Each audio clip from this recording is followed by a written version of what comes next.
పలు నగరాల్లో హిందూ సంఘాలు ఆందోళనకు దిగాయి. ఢిల్లీలోని బంగ్లాదేశ్ హై కమిషన్ కార్యాలయం దగ్గర ఉద్రిక్తత తలెత్తింది. కార్యాలయంలోకి వెళ్లేందుకు విహెచ్పి హిందూ సంఘాలు ప్రయత్నించాయి. హైదరాబాద్ కొత్తపేట చౌరస్తాలో విహెచ్పి బీజేపీ ఆందోళనకు దిగాయి. బంగ్లాదేశ్లో హింసకు పాల్పడుతున్న జిహాదీ శక్తుల దిష్టిబొమ్మను దహనం చేశాయి.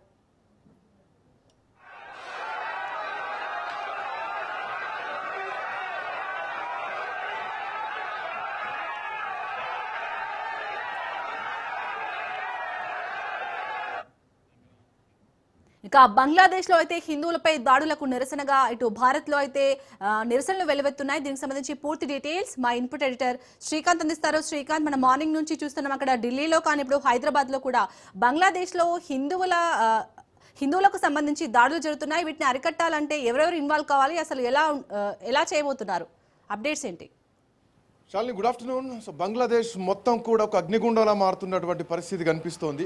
ఇప్పటికే బంగ్లాదేశ్ భారత్ మధ్యలో సంబంధాలు పూర్తిగా కూడా చెడిపోయాయి. ఇటు ఢిల్లీలో ఉన్నటువంటి బంగ్లాదేశ్ ఎంబసీ ఎదురుగా కూడా దాడులు ఇప్పటికే విశ్వ హిందూ పరిషత్ చెందినటువంటి కార్యకర్తలంతా కూడా బంగ్లాదేశ్ హైకమిషన్ ఆఫీస్ ముందు దాడులకు ప్రయత్నిస్తున్నారు. అక్కడ పోలీసులకు విహెచ్పి కార్యకర్తలకు మధ్య ఒక వాగ్వాదం కూడా నడుస్తోంది. సో ఇట్లా నేపథ్యంలో ఆల్మోస్ట్ ఈ 10 రోజుల నుంచి భారత్ బంగ్లా మధ్య ఉద్రిక్తమైనటువంటి వాతావరణం కనిపిస్తోంది. బంగ్లాదేశ్లో ఉన్నటువంటి భారత దౌత్య కార్యాలయంకు కూడా బంగ్లాదేశ్ ప్రభుత్వం అక్కడ సెక్యూరిటీ కల్పించింది. భారత్ డిమాండ్ పైన అక్కడ సెక్యూరిటీ కల్పించింది. అండ్ ఇక్కడ కూడా బంగ్లాదేశ్ సంబంధించి వీసా సస్పెన్షన్స్ కూడా జరుగుతున్నాయి. సో ప్రస్తుతానికి బంగ్లాదేశ్ చెందినటువంటి వీసా సస్పెన్షన్స్ అయితే నిర్ణయం తీసుకుంది భారత్.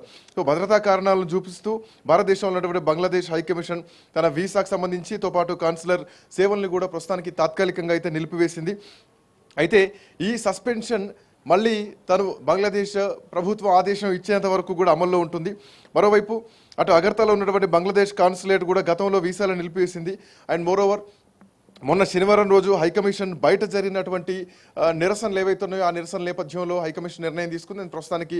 వీసాలు మాత్రం నిలిపివేయడం జరిగింది తాత్కాలికంగా. సో ఇక ఇప్పుడు దేశవ్యాప్తంగా కూడా బంగ్లాదేశ్లో హిందువులపై మరి ముఖ్యంగా దాస్ను ఎలా అయితే బతుకుండగానే చెట్టుకు కట్టేసి చంపేశారో, బతుకుండగానే తగలబెట్టేశారో ఈ అంశం పైన భారతదేశం మొత్తం కూడా తీవ్రంగా రియాక్ట్ అవుతోంది. దేశంలో ఉన్నటువంటి హిందూ సంఘాలన్నీ కూడా ఇప్పటికే దీనిపైన రియాక్ట్ అవుతోంది. యూనస్ బంగ్లాదేశ్ మొత్తాన్ని కూడా ఒక రాడికల్ టెర్రరిస్ట్ దేశంలా మార్చేశాడు. బంగ్లాదేశ్ మొత్తం అంటే గతంలో షేక్ హసీనా ఉన్నప్పుడు అల్లర్లు జరిగాయంటే అప్పుడు కొంత యువత పైన సింపతి ఉండేది, ఏదో అన్యాయం జరిగింది వాళ్లకు అనేది ఉంది. బట్ ఇప్పుడు యూనస్ వచ్చిన తర్వాత కూడా 2 సంవత్సరాల నుంచి యూనస్ పవర్లో ఉన్నారు. సో యూనస్ పవర్లో ఉన్నప్పుడు కూడా ఇట్లాంటివి జరుగుతున్నాయంటే సో ఆ దేశంలో యువకులకు అన్యాయం అప్పుడు జరిగిందని అనుకున్నారు అందరూ. బట్ ఇప్పుడు మాత్రం షేక్ హసీనా అక్కడ పవర్లో లేదు. ఇది అక్కడ చేతగానటువంటి యూనస్ చేస్తున్నటువంటి ఒక దమనకాండ. అండ్ మోర్ ఓవర్ ఆ యూనస్ అక్కడటువంటి విద్యార్థులందరికీ కూడా కొంతవరకు ఆ మాస్ కేటగిరీ ఎవరైతే ఉన్నారో వాళ్ళందరికీ ఫేవరెట్గా ఉన్నాడు. అండ్ ఇప్పుడు కూడా దేశంలో చాలా తీవ్రంగా ప్రొటెస్టులు కూడా జరుగుతున్నాయి. అండ్ మోర్ ఓవర్ ఏంటంటే బంగ్లాదేశ్లో ప్రొటెస్టులు అయినటువంటి ప్రతిసారి కూడా ఏ సందర్భంలో కానీ అక్కడ ముస్లిం రాడికల్స్ ఎవరైతే ఉన్నారో ప్రతిసారి హిందువులను టార్గెట్ చేస్తూ ఉంటారు, హిందువులను వాళ్ళపైన చంపేస్తూ ఉంటారు, హిందూ మహిళల్ని మానభంగాలు చేసినటువంటి చరిత్రలు ఉన్నాయి. హిందువుల ఇళ్లను, హిందువుల గుళ్లను కూడా కూల్చేసినటువంటి చరిత్రలు కూడా బంగ్లాదేశ్లో ఉన్నాయి. ఇక ఇప్పుడు అక్కడున్నటువంటి ఉస్మాన్ హదీ ఎవరైతే ఉన్నారో విద్యార్థి నాయకుడు, హసీనా దేశం విడిచిపోవడానికి యూనస్ రావడానికి కారణం ఆ హదీ హత్యకు హిందువులే కారణం అన్నటువంటి నేపథ్యంలో ఆయన హిందువులను అక్కడ టార్గెట్ చేసి కొడుతున్నారు, చెట్టుకు కట్టేసి తగలబెడుతున్నారు.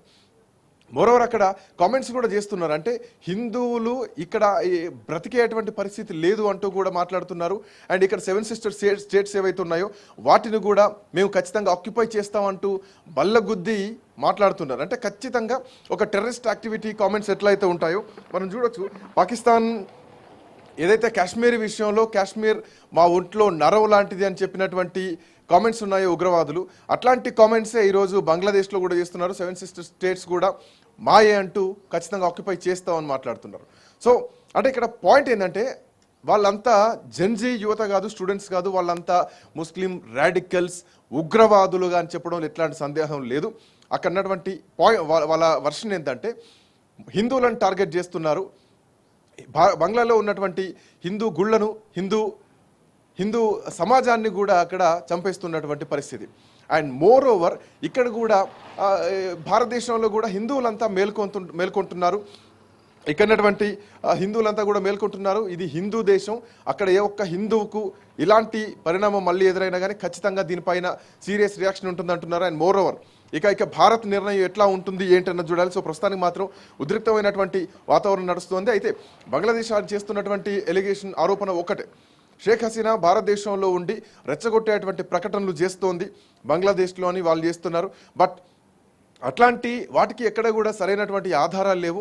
అండ్ మోర్ ఓవర్ ఎవరైతే దాస్ అనేటువంటి హిందువును చెట్టు కట్టేసి వేలాడదీసి పెట్రోల్ పోసి తగలబెట్టి చంపేశారో ఆ వ్యక్తి అంతకుముందు సోషల్ మీడియాలో ఏవో పోస్టులు చేశారు, రెచ్చగొట్టే విధంగా పోస్టులు చేశారు అని చేసినటువంటి కామెంట్స్కి ఎక్కడ కూడా అధికారిక ధృవీకరణ లేదు.